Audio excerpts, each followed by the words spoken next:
Okay అండి. వాక్యంలోనికి వెళ్దాం. నేటి సమాజంలో చాలామంది క్రీస్తు యొక్క గొప్పతనాన్ని ప్రపంచ దేశాల్లో ఆయన యొక్క ఉన్నత స్థితిని ఓర్చుకోలేక అనేక మంది మతద్వేషకులు లేదా మత ఉన్మాదులు క్రీస్తుని గూర్చి, దేవుడు మనకిచ్చిన బైబిల్ గూర్చి ఎన్నో తప్పుడుగా మాట్లాడుతూ, యేసుక్రీస్తు ప్రభువు గారు చరిత్రలోనే లేడంటూ, బైబిల్ అనేది బైబిల్లో ఉన్న క్రీస్తు అనేవాడే చరిత్రలో రాయబడలేదు అంటూ, అసలు నిజంగా యేసుక్రీస్తు భూమి మీదకి రాలేదు అంటూ, ఎందుకంటే అనేక మంది నమ్ముతున్నారు, అనేక మంది విశ్వసిస్తున్నారు కనుక మీరు నమ్మిన ఆయన, మీరు ఎలా బైబిల్ చదివి నమ్మేస్తున్నారు? ఆధారం ఏంటి? ఆధారం లేకుండా ఇంతమంది క్రీస్తును ఎలా అంగీకరిస్తున్నారు? చరిత్రలో రాయబడిందా అంటూ ఎన్నో ప్రశ్నలు వేస్తూ ఎలా అయినా క్రీస్తు యొక్క గొప్పతనాన్ని తక్కువ చేయాలని ఎన్నో ప్రయత్నాలు చేస్తున్నారు. ఇంతకీ యేసు ఎవరని వారు అనుకుంటున్నారు? వారి ఉద్దేశాల్లో మనలాంటి ఒక మనిషే. మీరు కట్టుకున్న కథలవి, రాసుకున్న మనుషులు రాసుకున్న గ్రంథం అది. మనుషులు తమ కథల్లో రాసుకున్న ఒక వ్యక్తి పేరే యేసు అన్నట్టుగా చాలామంది అనుకుంటున్నారు. అలాగే ప్రచారం చేస్తున్నారు కూడా. ఇంతకీ మనకు కూడా ఒక అవగాహన క్రీస్తు మీద రావాలి. యేసు ఇంతకీ ఎవరు? ఆయన శక్తి ఏంటి? ఆయన ప్రభావం ఏంటి? నిజంగా ఆయన ఈ లోకానికి వచ్చాడనడానికి ఆధారం ఉందా అని మనం ఆలోచిద్దాం ఈరోజు. లూకా సువార్త 2వ అధ్యాయం 1వ వచనం. లూకా సువార్త 2వ అధ్యాయం 1వ వచనం. యేసు ఈ భూమి మీదకి వచ్చినప్పుడు, కన్య మరియ గర్భాన ఈ లోకానికి వచ్చినప్పుడు జరిగిన సందర్భం ఇది. ఏదో ఒక మూలన జరిగిన విషయం కాదు. ఇది ఎక్కడో ఒక ప్రాంతానికి తెలియని, ఎవరికీ తెలియని ఒక ప్రాంతంలో జరిగిన సంఘటన కూడా కాదు. మరి ఎక్కడ జరిగిందో? యేసుక్రీస్తు జననం నిజంగా జరిగిందా భూమి మీద? ఈరోజు క్రిస్మస్ పేరిట 25 జరుపుకుంటున్నారు కదా. ఇంతకీ యేసు నిజంగా భూమి మీదకి వచ్చాడా? బైబిల్ ఏం చెప్తుంది? చరిత్ర ఏం చెప్తుంది? కొన్ని విషయాలు క్రీస్తు గురించి, ఆయన యొక్క గొప్పతనం ఏంటి, ఆయన ఎలాంటి వాడు అన్న దాని గురించి మనం ఆలోచిద్దాం. చాలామంది ముస్లిమ్స్ నమ్ముతారు, యేసును నమ్ముతారు. కానీ ఎలా నమ్ముతారంటే ఒక ప్రవక్తగా నమ్ముతారు. యేసుని ఒక ప్రవక్తగా. నోవాహు గారు వచ్చారు ఒక ప్రవక్త, ఆదాము గారు వచ్చారు ఒక ప్రవక్త, ఆనోక్ గారు ఒక ప్రవక్త, యెషయా ఒక ప్రవక్త, అబ్రహాం ఒక ప్రవక్త, దావీదు గారు ఒక ప్రవక్త. అలా ప్రవక్తలలో యేసు కూడా ఒక ప్రవక్తే తప్ప ఆయన దేవుడు కాదు అని చెప్తారు ముస్లిమ్స్ అంతతే. ముస్లిమ్స్ అందరూ అలా నమ్ముతారు ఆయన్ని. యేసుని నమ్ముతారు, యేసు వచ్చాడని నమ్ముతారు, భూమి మీదకి వచ్చి ఆయన చేసిన కార్యాలన్నీ నమ్ముతారు. కానీ యేసుని దేవుడని నమ్మరు. మరికొంతమంది యేసు దేవుని కుమారుడే తప్ప దేవుడు కాదు అనే క్రైస్తవ్యం కూడా ఉంది. ఇలా రకరకాల ఆలోచనలతో ఉన్న క్రైస్తవ్యానికి, అవతల దేవుని గురించి, క్రీస్తు గురించి తెలియని వారికి దేవుడు యేసుక్రీస్తు ప్రభువు ఎంత గొప్పవారో ఈ పాఠం ద్వారా మనం నేర్చుకుందాం. నిజంగా యేసుక్రీస్తు ఈ భూమి మీదకి ఎక్కడ వచ్చాడు? చరిత్ర ఆధారం ఉందా అని మనం ఆలోచిద్దాం. లూకా సువార్త 2వ అధ్యాయము 1వ వచనం నుంచి ఆయన క్రీస్తు భూలోకానికి మరియ గర్భాన రావడం గురించి అక్కడ ప్రస్తావన చేయబడుతుంది. లూకా సువార్త 2వ అధ్యాయము 1వ వచనం చదువుకుందాం. ఆ దినములలో సర్వలోకమునకు ప్రజా సంఖ్య వ్రాయవలనని కైసరు ఔగుస్తు వలన ఆజ్ఞ ఆయను. అక్కడికి ఎవరు వచ్చారంట చూద్దాం. ఇది కురేనియ సిరియా దేశమునకు అధిపతి ఉన్నప్పుడు జరిగిన మొదటి ప్రజా సంఖ్య. అందరూ ఆ సంఖ్యలో వ్రాయబడుటకు తమ తమ పట్టణములకు వెళ్ళిరి. యోసేపు దావీదు వంశములోను గోత్రములోను పుట్టినవాడు గనుక తనకు భార్యగా ప్రదానం చేయబడ గర్భవతి అయి ఉండిన మరియతో కూడా ఆ సంఖ్యలో వ్రాయబడుటకు గలిలియలోని నజరేతు నుండి యోదయాలోని బెత్లెహేం అనబడిన దావీదు ఊరికి వెళ్ళెను. వారు అక్కడ ఉన్నప్పుడు ఆమె ప్రసవ దినములు నిండెను గనుక తన తొలుచూలు కుమారుని కని పొత్తుగుడ్డలతో చుట్టి సత్రంలో వారికి స్థలము లేనందున ఆయన పశువుల తొట్టిలో పరుండబెట్టెను. యేసుక్రీస్తు జననం ఎలా జరుగుతుంది చెబుతున్నాడు దేవుడు మనకి. ఆయన పుట్టుక ఎలా జరిగిందంట, ఏ కాలంలో జరిగిందంట? ఆ దినములలో సర్వలోకమునకు ప్రజాసంఖ్య వ్రాయవలనని కైసరు ఔగుస్తు వలన ఆజ్ఞాయను. ఆ రోజు సమాజంలో యేసుక్రీస్తు జన్మిస్తున్న ఆ కాలానికి ఆ రాజ్యానికి రాజు ఎవరు అంటే కైసరు ఔగుస్తు. కైసరు ఔగుస్తు ఈయన ఎవరు అంటే రోమా సామ్రాజ్యానికి మొదటి రాజు. చరిత్రలో రాయబడిన రోమా సామ్రాజ్యానికి మొదటి రాజు. రోమన్ ఎంపైరియర్కి ఫస్ట్ కింగే ఎవరైనా సీజర్ చక్రవర్తి. ఈయన గురించి చరిత్రలో ఉందా అని ఆలోచించగలిగితే రాజు గురించి చరిత్రలో ఉండదా? ఖచ్చితంగా ఉంటుంది. ఆయన గురించి మనం కొన్ని విషయాలు తెలుసుకుందాం. కౌసర్ ఔగుస్తు అనే ఆయనను ఇంగ్లీష్లో ఏమంటారంటే సీజర్ అగస్టస్. ఈయన క్రీస్తు పూర్వం 27 నుంచి క్రీస్తు శకం అంటే యేసుక్రీస్తు జన్మించిన తర్వాత 14వ సంవత్సరం వరకు పరిపాలన చేశాడు. ఈయన పుట్టుక 23 సెప్టెంబర్ 63 క్రీస్తు పూర్వం అయితే 19 ఆగస్టు క్రీస్తు శకం యేసుక్రీస్తు పుట్టిన తర్వాత 14లో చనిపోయాడు. ఎవరు ఈయన? కైసరు ఔగుస్తు అనే రాజు. ఆ రాజుగారిలో పుట్టినవాడే, ఆ పరిపాలన వచ్చినవాడే ఈ లోకానికి వచ్చి మనుషులు రక్షించడానికి వచ్చిన క్రీస్తు జననం. ఆ లెక్కలు వేపించుకోవడానికి వెళ్తున్నారు. ఎవరు చెప్పండి? మరియా, యోసేపు. అప్పుడు క్రీస్తు జన్మించాడు.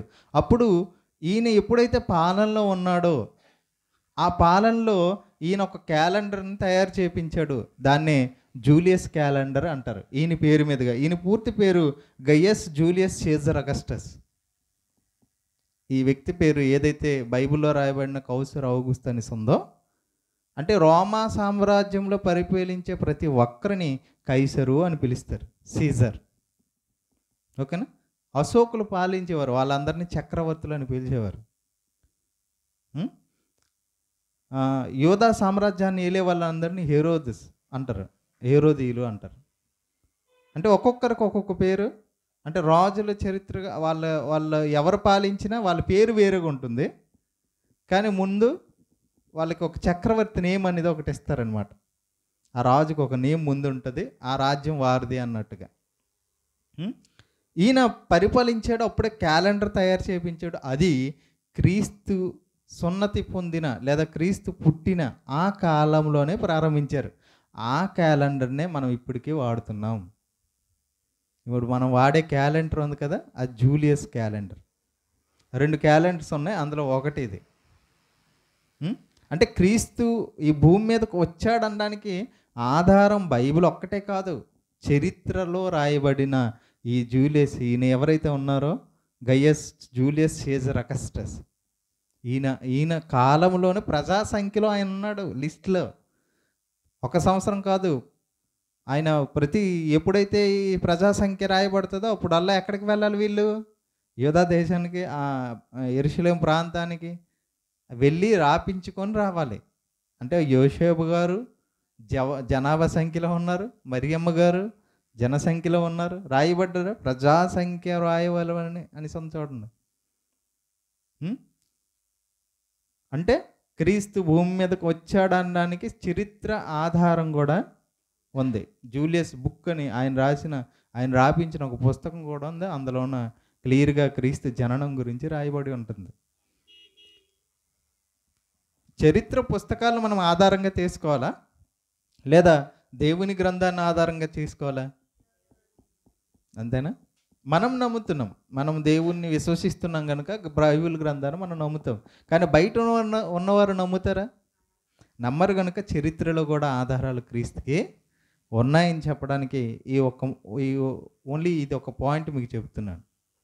ఓకేనా? ఇంకా చాలా ఉన్నాయి, ఆయన గురించి రాయబడిన పుస్తకాలు చాలా ఉన్నాయి. ఇప్పుడు ఆయన గురించి రాయాలంటే ఎవరు రాస్తే సరిగా ఉంటుందంటే ఆయనతో ఉన్నవారు రాయాలి. ఎప్పుడో 100 సంవత్సరాల తర్వాత 200 సంవత్సరాల తర్వాత పుట్టినోళ్ళు రాస్తే అది చెల్లదు. ఎవరితో ఉన్నవారు రాయాలి? యేసుక్రీస్తుతో ఉన్నవారు రాస్తేనే అది సాక్ష్యం అవుతుంది, ఆధారం అవుతుంది కదా. అలా రాయబడినవే పత్రికలు. పేతురు పత్రిక ఎవరు రాశారు? పేతురు గారు ఎవరు? క్రీస్తుని వెంబడించిన శిష్యుడు. యోహాను గారు ఎవరు? ఆయన శిష్యుడు. మత్తయి గారు ఎవరు? మార్కు గారు ఎవరు? లోకా యోహాను గారు ఎవరు? చూసారు అంటే సాక్ష్యాలుగా ఇన్ని ఆధారాలు ఉన్నాయి, కానీ వీటిని ప్రజలు తీసుకోరు. క్రైస్తవులైనా కనీసం ఆలోచిస్తారా దాని గురించి? ఏదో మాకు ఒక పుస్తకం ఉంది, ఆదివారం వెళ్ళి వినాలి అన్నంత వరకే ఉన్నారు, కానీ అసలు బైబిల్ ఏం చెప్తుంది యేసు కోసం, యేసు ఎవరు అనే ఆలోచనలో మనుషులుగా మనం లేదు. ఈరోజు బయట సమాజం వారు క్రీస్తుని ఎన్ని నిందిస్తున్నా అలా పట్టనట్టు ఉంటారు. మనం ఏం చేసుకుంటాం ఉందే, మన అందరం ప్రార్థన చేసుకుందాం. దేని గురించి? ఎవరైనా దేవుని గురించి అన్నారనుకో, వాళ్ళకి మనం సమాధానం చెప్పం. ఏం చేస్తాం? ప్రార్థన చేద్దాం, దేవుడే చూసుకుంటాడు. అదే నీకంటే, నీకు ఎవరైనా ఏదో ఒక విషయం అన్నారనుకో, నేను ప్రార్థన చేసుకుంటాను, నేను వాళ్ళకి తిరిగి ఏమీ అనను అంటవా? కానీ దేవుడు ఏమంటున్నాడంటే, నీ సహోదరుడు నీ ఎడల తప్పిదం చేస్తే వారిని క్షమించు అన్నాడు. నీ ఎడల చేస్తే క్షమించు అన్నాడు. నా ఎడల జరిగిస్తే హేతువడుగు ప్రతి వానికి సాత్వికంతో సమాధానము చెప్పు అన్నాడు. ఈ దేవుడు చెప్పిన మాటలకు పూర్తి వ్యతిరేకంగా ఈరోజు క్రైస్తవులు చేస్తున్నారు. తన గురించి ఎవరైనా అన్నారనుకోండి, వ్యక్తిగతంగా మాట్లాడతాడు. అదే దేవుని గురించి అన్నాడు అనుకోండి, దేవుడే చూసుకుంటాడులేండి అని వదిలేస్తున్నారు. చూసారా, దేవుడు ఏమంటున్నాడు? మీ గురించి అంటే మీరు వదిలేయండి, నా గురించి అంటే మాత్రం అడగండి అన్నాడు, చెప్పండి అన్నాడు. రైట్. ఇంతకీ యేసు ఎవరని వీళ్ళు అనుకుంటున్నారో కానీ మనం ఎవరన్నది, ఆయన శక్తి స్వరూపాలు ఏంటి, ఆయన ఆధిపత్యం ఏంటో మనం చూద్దామండి. ఆ రోజే కాదండి, ఈరోజే కాదు, ఈరోజు చాలామంది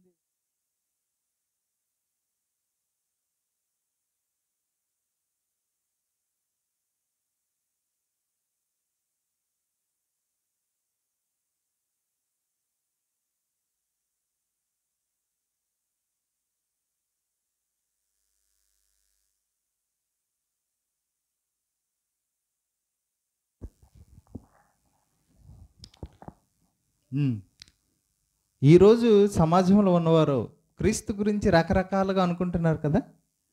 ఈరోజే కాదండి, యేసుక్రీస్తు కాలంలో కూడా అనుకున్నారు. చూడండి, మత్తయి సువార్త 16వ అధ్యాయం, మత్తయి సువార్త 16వ అధ్యాయం 13వ వచనం నుంచి చదువుదాం.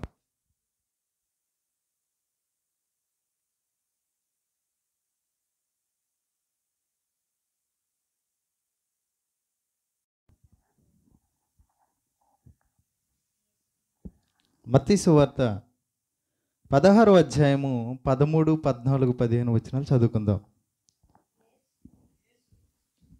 మత్తయి సువార్త 16వ అధ్యాయము 13, 14, 15 వచనాలు చదువుకుందాం. యేసు ఫిలిప్పుదైన కైసరియా ప్రాంతములకు వచ్చి, మనుష్య కుమారుడెవడని జనులు చెప్పుకొనుచున్నారని తన శిష్యులను అడుగుగా,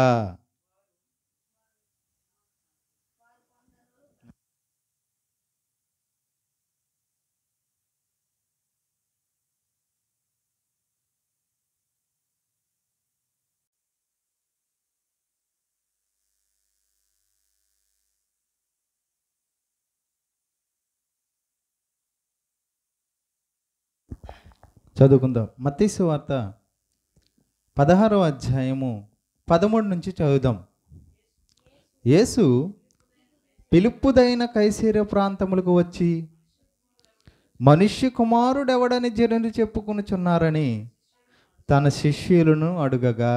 ఆ రోజు కూడా మనుషులు ఏమనుకున్నారంటే క్రీస్తు గురించి అడుగుతున్నాడు యేసు, ఏమని చెప్పుకుంటున్నారు అని అడుగుతుంటే అప్పుడు 14వ వచనం, వారు కొందరు బాప్టిస్మిచ్చి యోహాననియు, కొందరు ఏలియా అనియు, కొందరు ఇర్మియా అనియు, లేక ప్రవక్తలలో ఒకడనియు చెప్పుకొనుచున్నారనిరి. అర్థమవుతుందా? ఎవరెవరు అనుకుంటున్నారంట? ఏలియా అనుకుంటున్నారంట. తర్వాత బాప్టిస్మిచ్చి యోహాను చనిపోయాడు కదా, ఆ యోహానే మళ్ళీ యేసుగా వచ్చాడని. ఇర్మియా ప్రవక్త చనిపోయాడు కదా, ఆ ప్రవక్త వచ్చాడని. ఏలియా ప్రవక్త వచ్చాడని యేసుని చూసి. లేదు, లేక ప్రవక్తలలో ఈ ముందు వచ్చిన ప్రవక్తల్లో ఎవరో ఒకరు అనుకుంటున్నారు తప్ప ఈయన దేవుని కుమారుడు పరలోకం నుండి వచ్చాడు అని ఎవరు అనుకోవట్లేదంట. ప్రజలు అలాగ అనుకుంటున్నారంట. ఈరోజు కూడా రకరకాలుగా క్రీస్తు గురించి అనుకుంటున్నారు. ఒకరేమో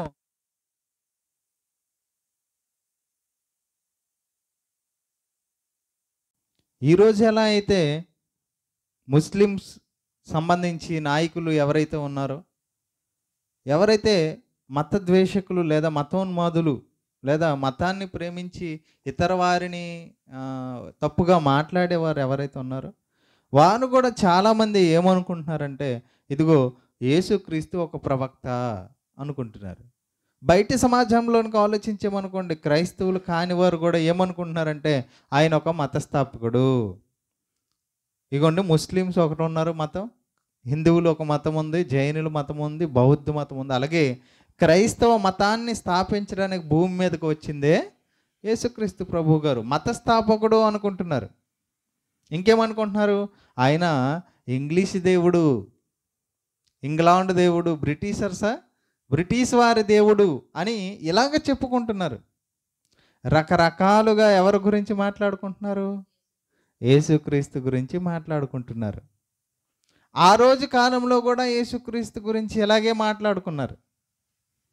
ఈయన కొత్త బోధగా ఉన్నది ఇదేమి అనుకున్నారు. ఆయన బోధ చెప్తుంటే, ఆయన బోధ విని చాలామంది ఏమనుకున్నారు? కొత్త బోధ.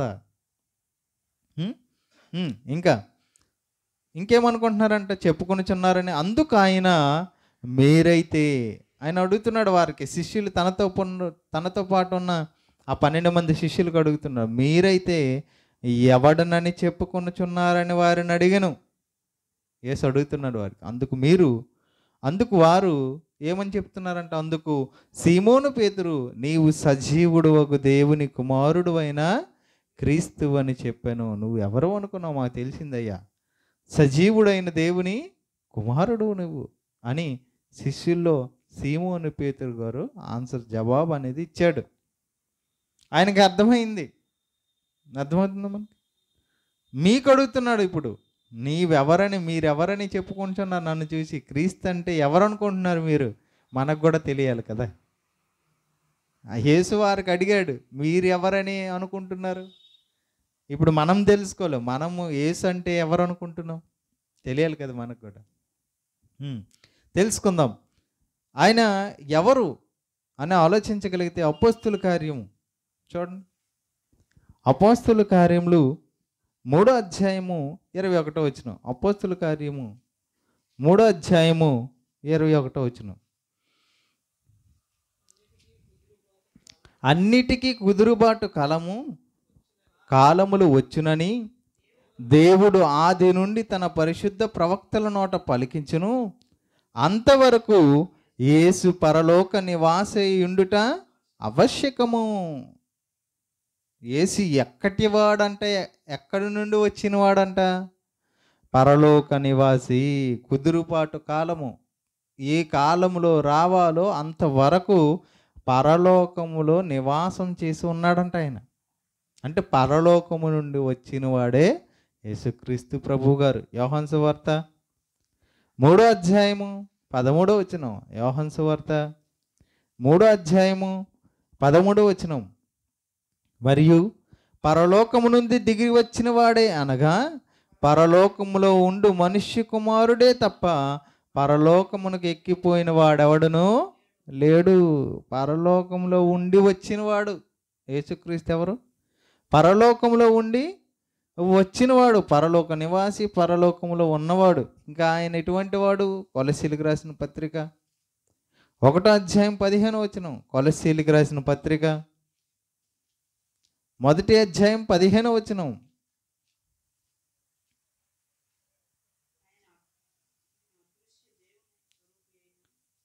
కొలస్సీలకు రాసిన పత్రిక మొదటి అధ్యాయం 15వ వచనం.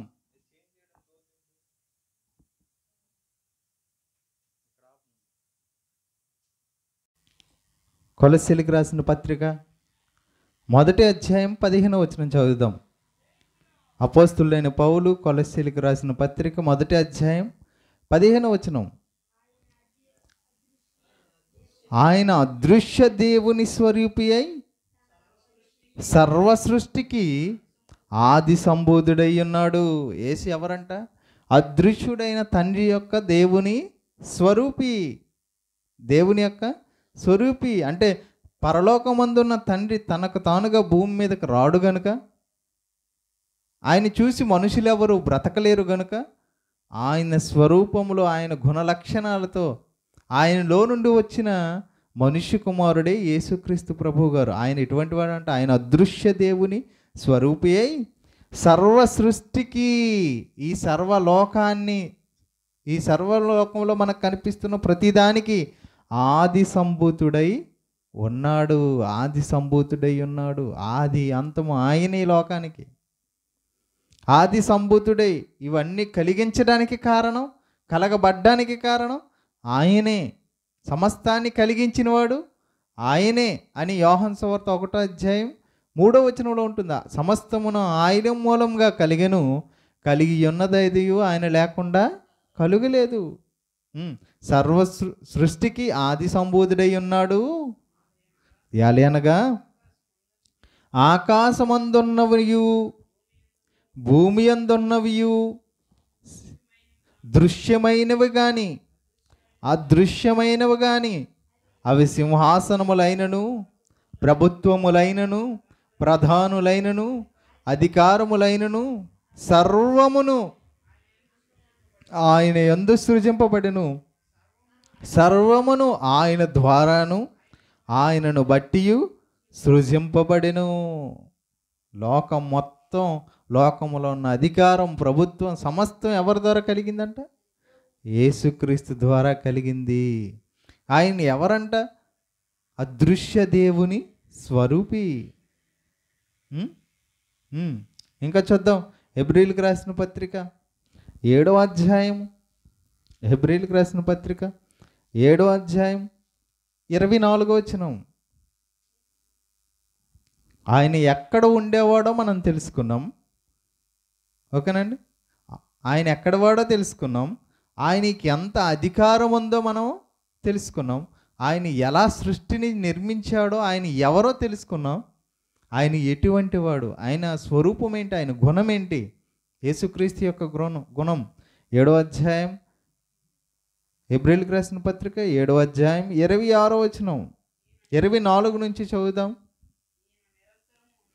ఈయన నిరంతరము ఉన్నవాడు. యేసుక్రీస్తు ఎవరు? నిరంతరం ఉన్నవాడు గనుక మార్పు లేని యాజకత్వం కలిగిన వాడు ఆయను.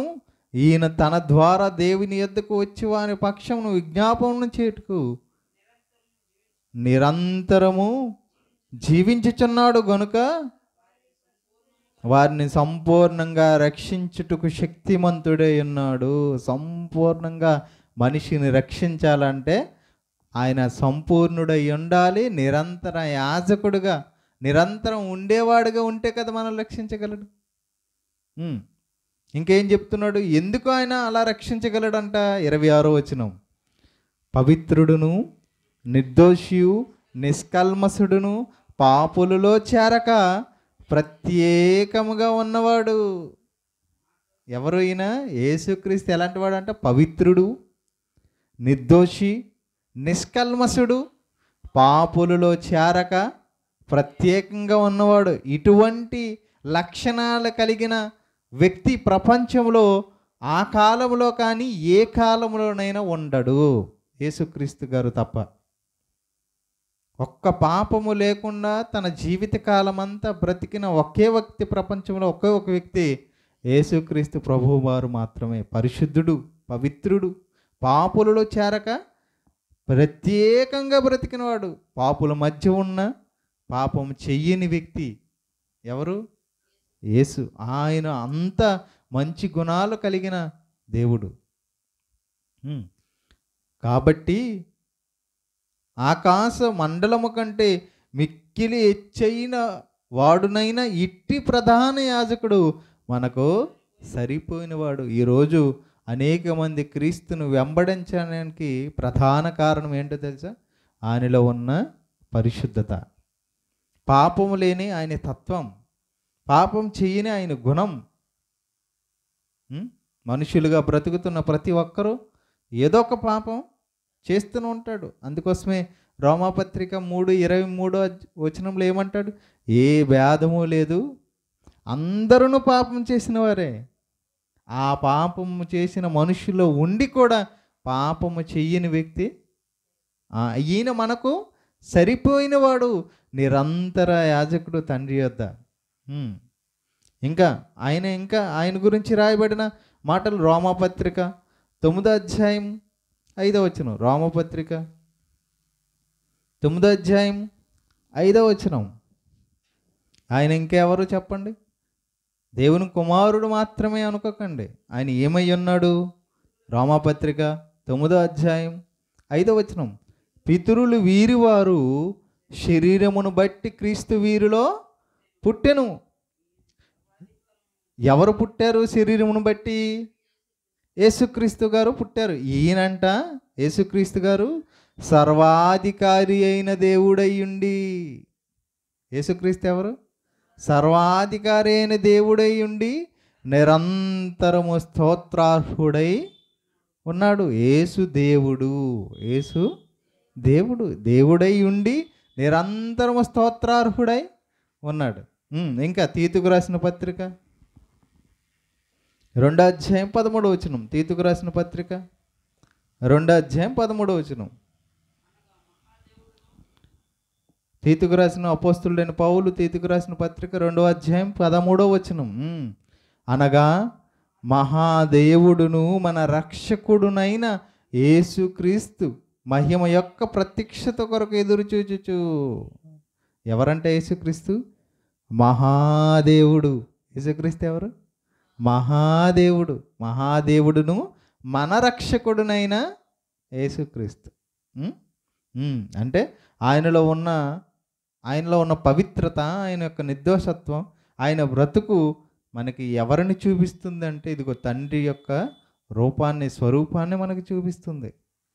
భూమి మీదకు వచ్చిన క్రీస్తుని అనేక మంది రకరకాలుగా అనుకున్న బైబిల్ మనకి ఏం చెప్తుంది? ఆయన దేవుని కుమారుడై ఉన్న దేవుడు, దేవుని కుమారుడిగా వచ్చిన దేవుడు తన పనిని నెరవేర్చడానికి ఈ భూమి మీదకి కుదురుబాటు కాలంలో వచ్చాడు.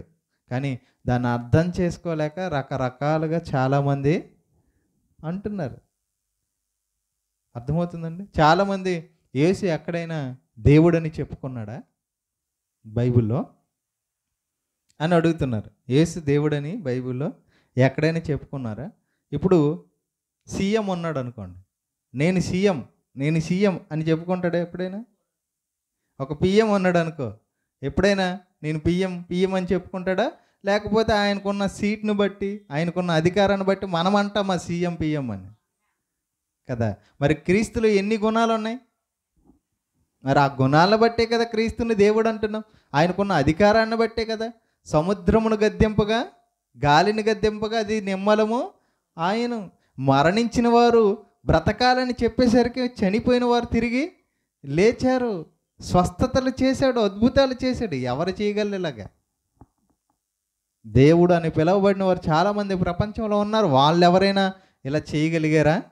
పాపం చేయకుండా చనిపోయిన వారిని సైతం లేపగల శక్తి గల దేవుడు ఎవరైనా ఉన్నారా ప్రపంచంలో? యేసుక్రీస్తు మాత్రమే తన జీవితంలో చేశాడు. అంటే ఆయన ఇప్పుడు అందుకోసమే సామెతల గ్రంథంలో ఒక మాట రాయబడి ఉంది, బాలుడు నడవడి శుద్ధమైనదో కాదో తన శ్రేష్టల వలన తెలియబడును అన్నాడు. అంటే ఒక మనిషి మంచోడో చెడ్డోడో, ఒక చిన్నపిల్లోడు మంచోడో చెడ్డోడు ఎలా తెలుస్తుందంట? వాడు చేసే శ్రేష్టలు, పనులు బట్టి, ప్రవర్తన. అలాగే దేవుడు అని చెప్పాలంటే దేవుని యొక్క దైవత్వపు యొక్క గుణాలు ఆ వ్యక్తిలో సంతరించుకోవాలి. యేసులో పుష్కలంగా పూర్ణంగా ఉన్నాయి. అందుకోసం ఆయన మనకు సరిపోయినవాడు. క్రీస్తులో ఉన్న ఈ మంచి లక్షణాలు, అధికారం కానీ, సర్వాధికారం కానీ, పరిశుద్ధత కానీ, సృష్టికి ఆది సంబుధుడిగా ఉండడం కానీ, సమస్తం ఆయన మూలంగా కలిగే ఈ లక్షణాలు ఇంకెవరిలో మనకి కనిపించవు. భూప్రపంచంలో పుట్టినవారైనా పుట్టబోతున్న వారిలో ఆయన. యేసు ఎవరు? సర్వాధికారి, మహా దేవుడు, మన రక్షకుడు. అది అర్థం కాక కులమని, మతమని, దేశానికి లేదా ప్రాంతానికి అంటకడుతున్నారు. ఒక కులానికి తక్కువ కులం దేవుడురా, వారు ఆ మతానికి దేవుడురా, ఆ దేశపు దేవుడు. సూర్యుడు ఒక దేశానికి కాదు, సూర్యుడు అందరికీ. గాలి ఒక ప్రాంతానికి సంబంధించింది కాదు, అందరికీ. నీరు ఒక రోజుకి ఒక దేశానికి, ఒక ప్రజలకు సంబంధించింది కాదు, అందరిది. ఆకాశం అందరిది, భూమి అందరిది. దేవుడు అందరికీ. యేసుక్రీస్తు అందరికీ ప్రభువు అని అపోస్తుల కార్యంలో రాయబడింది. ఇలాగది క్రీస్తు గురించి ఆలోచించగలిగితే యేసు ఎక్కడైనా చెప్పుకున్నాడా లేదో మనం ఒకసారి పరిశీలిద్దాం. ఆయన పుట్టినప్పుడు దేవదూతలు ఏం చెప్తున్నాయి చూడండి ఒకసారి. ఆయన పుట్టినప్పుడు దేవదూతలు ఏం చెప్తున్నాయి చూడండి. మత్తయి సువార్త 1:22. మత్తయి సువార్త 1:22. ఇదిగో కన్యక గర్భవతి కుమారుని కనున ఆయనకి ఇమ్మానుయేలును పేరు పెట్టుదురు అని ప్రభు తన ప్రవక్త ద్వారా పలికిన మాట నెరవేరినట్లు ఇదంతయు జరుగును. ఇమ్మానుయేలన పేరునకు భాషాంతరమున దేవుడు. యేసు ఎవరు? దేవుడు మనకు తోడు. ఆ యేసు ఇమ్మానుయేలన పేరు పెట్టడంలోనే అందులోనే ఏమంది? దేవుడు. పేరులోనే దేవుడు మనకు తోడు. యేసు అంటే దేవుడు మనకు తోడు. చూసారు? ఇంకా చూడండి, యేసు ఎక్కడైనా చెప్పుకున్నాడు? చెప్పుకోలేదని ఫీల్ అవుతున్నారు కదా. ఆయన చెప్పుకున్న మాట ఒకటి చూడండి. 4వ అధ్యాయం మత్తయి సువార్త 4వ అధ్యాయం 10వ వచనం. మత్తయి సువార్త 4వ అధ్యాయం 10వ వచనం. యేసు వానితో, అపవాదితో మాట్లాడుతున్నాడు. 40 దినాలు ఉపవాసం ఉన్న తర్వాత, బాప్టిజం పొంది 40 దినాలు అరణ్యంలోకి వెళ్ళిన తర్వాత, ఉపవాసం చేసిన తర్వాత అపవాది వస్తుంది, యేసుని శోధిస్తుంది. అప్పుడు యేసు తనతో అపవాదితో చెబుతున్న మాట, యేసు వానితో, సాతానా పొమ్ము, ప్రభువైన నీ దేవునికి మొక్కి ఆయన మాత్రమే సేవించాలి. ప్రభువైన నీ దేవునికి నువ్వు మొక్కాలి తప్ప నన్ను మొక్కమని నువ్వు చెప్పకు. పైన వచనంలో ఏం చెప్తాడంటే, నీవు సాగిలిపడి 9వ వచనంలో, నీవు సాగిలిపడి నమస్కారం చేసిన ఎడల వీటన్నిటిని నీకు ఇస్తాను అని అపవాది చెబితే, అప్పుడు యేసేమంటాడు?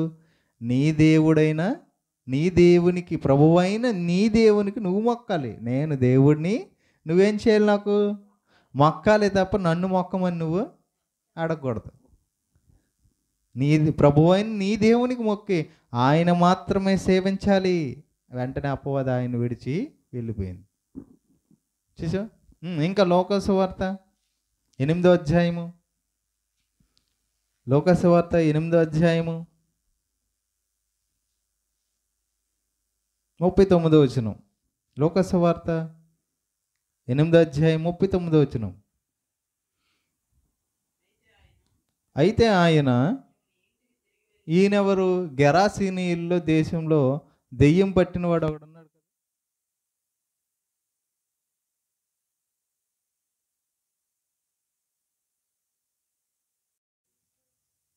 లోకాసు వార్త 8వ అధ్యాయము 39వ వచనంలో, ఈయనెవరు? గలిలియా ఎదురుగా ఉండి గెరాసీనుల దేశంకి వచ్చాడంట. అక్కడ దెయ్యములు పెట్టినవాడు ఒకడు కనిపించాడంట. ఆ దెయ్యములు చాలా ఎక్కువ అంట. ఆ దెయ్యాలన్నీ పందులలోకి వెళ్ళిపోవడం, అవి చనిపోవడం, తర్వాత ఆ దెయ్యములు పట్టినవాడు యేసు దగ్గరికి వచ్చాడు. ఆ అప్పుడు వచ్చినప్పుడు అయితే ఆయన అప్పుడు చెప్తున్నాడు, నీవు నీ ఇంటికి తిరిగి వెళ్ళి ఎవరు చేశారంట? ఎవరి గురించి చెప్పుకుంటున్నాడు ఆయన? తన గురించే చెప్పుకుంటున్నాడు. దేవుడు నీకెట్టి కార్యము గొప్ప కార్యములు చేసెనో తెలియజేయమని వానితో చెప్పి వానిని పంపివేసెను. దేవుడు నీకు ఎట్టి కార్యాలు చేశాడో నువ్వేం చేయాలంట? వానితో చెప్పి వాడిని నీకు ఎట్టి గొప్ప కార్యములు చేశానో తెలియజేయమని వానితో చెప్పి. ఇదిగో ఎందుకు అంటే ఆ గలిలియా ప్రాంతంలోనికి ఏదైతే ప్రాంతం ఉందో ఆ ప్రాంతంలోనికి ఆయన రావద్దనేస్తున్నారు. ఏంటి దెయ్యాలు సైతం ఇన్ని దెయ్యాలని ఎలా ఎల్లగొట్టాడు యేసు? ఈయన వద్దు మన దేశానికి, మన ప్రాంతానికి, గెరాసేను ప్రాంతానికి ఈయన రావద్దు అని అంటే అప్పుడు యేసు ఆయన్ని పిలిచి, నేను నీకు చేసిన ఈ కార్యాన్ని నువ్వేం చేయాలి? ప్రజలకి చెప్పు. దేవుడు నీకెట్టి గొప్ప కార్యములు చేసినో తెలియజేయమని వానితో చెప్పి వాడిని పంపివేసిన వాడు వెళ్ళి ఏం చెబుతున్నాడు చూడండి.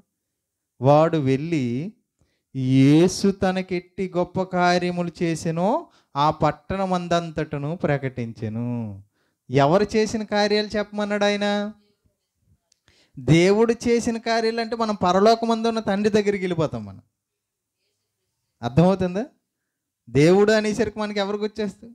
తండ్రి వస్తాడు. కానీ యేసు తనకు తనగా చెబుతున్నాడు, దేవుడు నీకు ఎట్టి కార్యములు చేసినో నువ్వు వెళ్ళి చెప్పు అనేసరికి యేసు తనకు తానుగా ఎలా పరిచయం చేసుకుంటున్నాడు? నేను దేవుడిని, నీ కార్యాలు చేశాను, నువ్వు వెళ్ళి ప్రకటించు అంటే ఆయన కూడా ఎవరి గురించి ప్రకటించాడు? యేసు తనకి ఎట్టి కార్యములు చేసినో చెప్పాడు వెళ్ళి. అంటే దేవుడు అనే ప్రస్తావన క్లియర్గా రాయబడింది, పత్రికలో మనం చదువుకున్నాం. అర్థమవుతుందా? అంటే యేసు ప్రపంచాన్ని రక్షించడానికి రక్షకుడుగా వచ్చాడు. యేసు సర్వలోకాన్ని పాలించడానికి ఒక రాజు, ప్రభువుగా వచ్చాడు. యేసు సర్వాన్ని సృజించిన ఒక దేవుడుగా మనకి కనిపిస్తున్నాడు.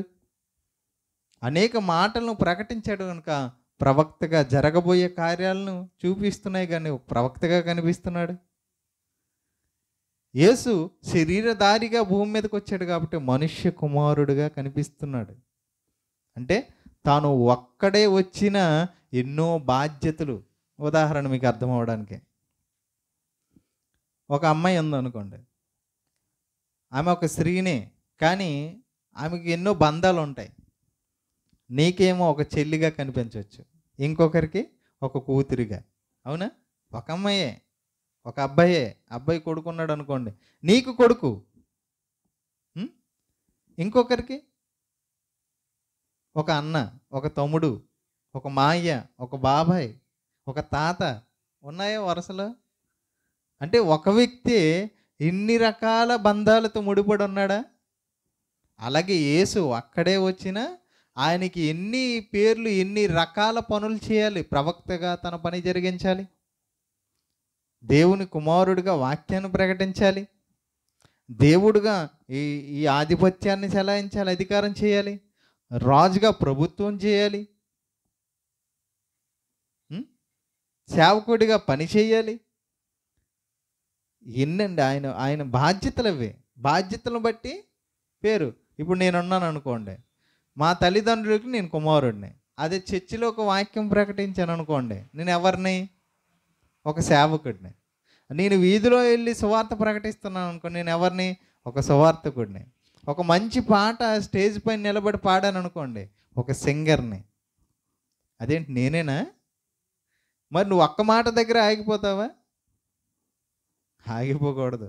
ఒక్కొక్క బాధ్యతను బట్టి ఒక్కొక్క పేరు పెట్టి ఆయన పిలువబడింది బైబిల్లో.